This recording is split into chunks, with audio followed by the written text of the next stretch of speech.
L'actualité de la rentrée pour nous, les travailleurs et les travailleuses, c'est bien sûr encore la question des salaires. Les prix continuent de flamber, l'inflation générale est de 6,5% par rapport à septembre 2022. Les restos du cœur sont débordés, un sondage récent indique qu'il manquerait en moyenne 588 € par mois pour pouvoir vivre sereinement. Alors qu'au château de Versailles, on sert des repas fastueux pour accueillir le roi d'Angleterre, c'est pas la fin de l'abondance pour tout le monde. Ces problèmes de salaire, c'est pas qu'en France, bien sûr, c'est plus général. Depuis le 15 septembre, des milliers d'ouvriers de l'automobile sont en grève aux États-Unis, dans les usines Ford, General Motors et Stellantis.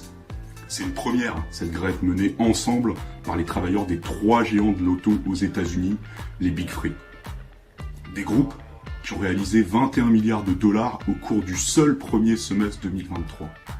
Des groupes dont les PDG ont augmenté leur salaire de 40% ces 4 dernières années, alors que ceux des travailleurs et des travailleuses n'augmentaient que de 6% dans le même temps.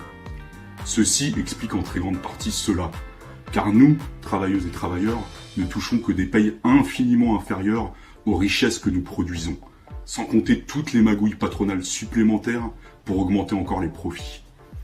Les salariés américains de l'industrie automobile revendiquent la fin des différences de rémunération entre nouveaux embauchés, entre intérimaires et travailleurs à temps plein. Ils revendiquent des augmentations de salaire pour tous, suivant le coût de la vie, ainsi que le maintien de tous les emplois dans le cadre du passage à la production de véhicules électriques. Leur combat, c'est le nôtre. Ils nous montrent la voie à suivre, alors qu'ici aussi les prix flambent et qu'on entend Macron déclarer qu'il n'est pas question d'indexer les salaires sur les prix. Le SMIC serait même surindexé selon lui. Quant à Bruno Le Maire, le ministre de l'économie, il nous dit qu'il va demander des efforts aux entreprises de l'industrie agroalimentaire et de la grande distribution pour limiter l'inflation.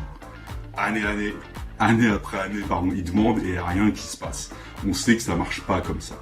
C'est l'augmentation générale des salaires qu'il faut exiger et qu'il faut imposer en s'en prenant au profit. La journée d'action et de manifestation du 13 octobre prochain, à l'appel des syndicats, sera une première occasion de nous retrouver toutes et tous ensemble. C'est une grève d'ensemble qu'il faut préparer pour faire céder le patronat.